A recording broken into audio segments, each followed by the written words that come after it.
Hello students. तो आज का हमारा डिस्कशन का टॉपिक है इलेक्ट्रिक फ्लक्स। Electric flux. अब हमारा इलेक्ट्रिक फ्लक्स क्या होता है?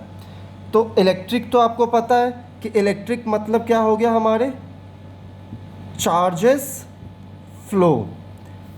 जब भी हमारा चार्जेस का फ्लो होगा हम लोग क्या बोलेंगे कि वो आपका एक तरीके का इलेक्ट्रिक का प्रॉपर्टी वो शो कर रहा है।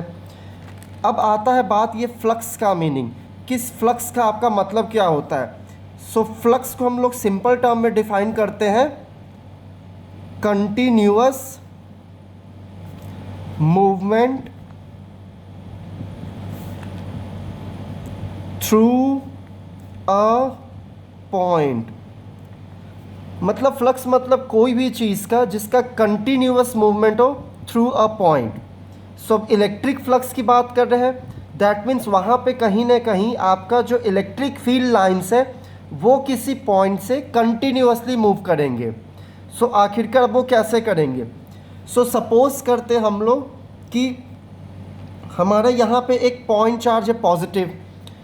अब ये जो पॉजिटिव चार्ज है, तो अगर यहाँ पे कोई भी हम अदर चार्ज बॉडी को लेकर के आते हैं, सपोज करते हैं वो हमारा चार्ज क्यू नॉट है, तो either it will experience a force of attraction और it will experience a force of repulsion. It will depend that what charge is there in Q not. ठीक है। अब आखिरकार अगर ये फोर्स ऑफ अट्रैक्शन या फोर्स ऑफ रिपल्शन ये face कर रहा है और ये चार्ज इसके एकदम पास नहीं पहुंचा है, तो ये किसकी वजह से हो रहा है? बिकॉज इस पॉजिटिव चार्ज के आसपास में एक हमारा इलेक्ट्रिक फील्ड जनरेट होता है, where if any other charge body is brought near to it experiences a force of attraction और फोर्स ऑफ रिपल्शन। तो यही जो आपका ये इमेजिनरी लाइन है, इसी को हम लोग क्या बुलाते हैं? Gaussian surface. दैट मीन्स आपके जितने भी चार्ज बॉडी होंगे, हर बॉडी पे आपका एक गॉसियन सरफेस होगा। और गॉसियन सरफेस आपका दिखेगा कैसा? तो आपका वो चार्ज किस टाइप का है वो उस पर डिपेंड करता है।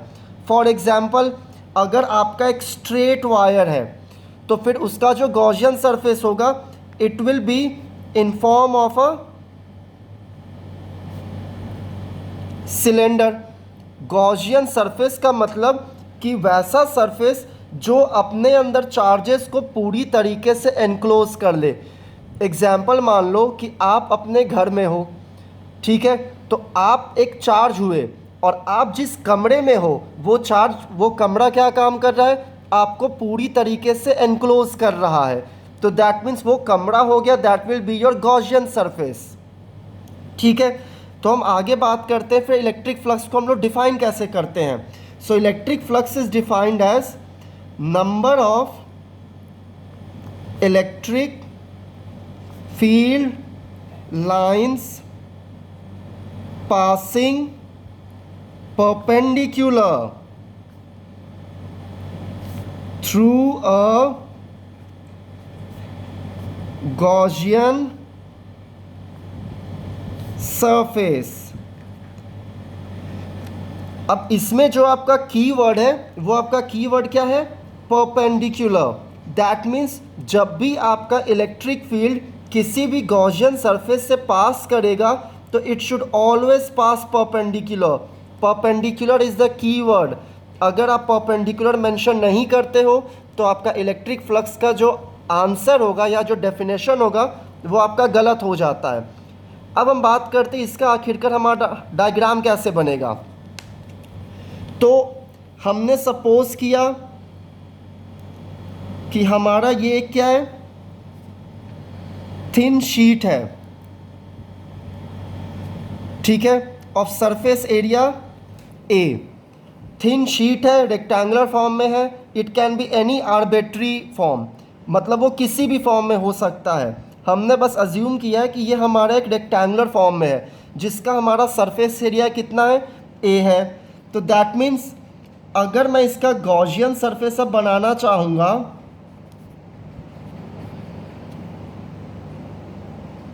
तो हमारा ये क्या बना, इसका एक गॉसियन सरफेस बना। अब ये लाइंस हमारे क्या हैं,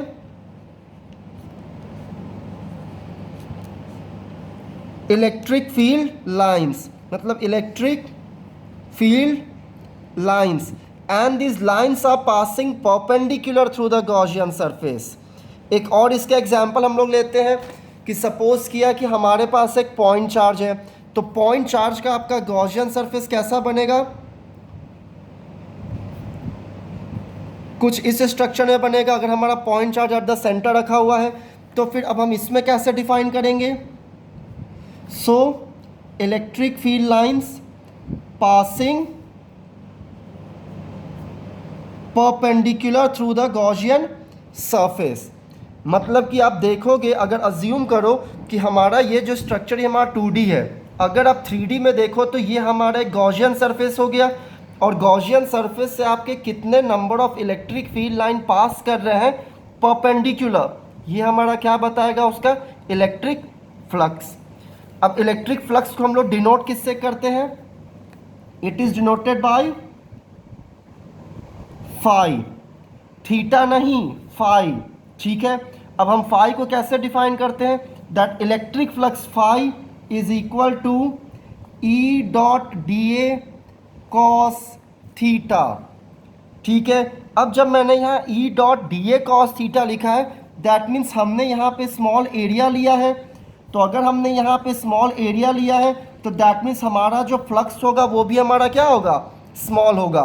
सो d phi is equal to E dot D A cos theta, और phi is equal to E dot A.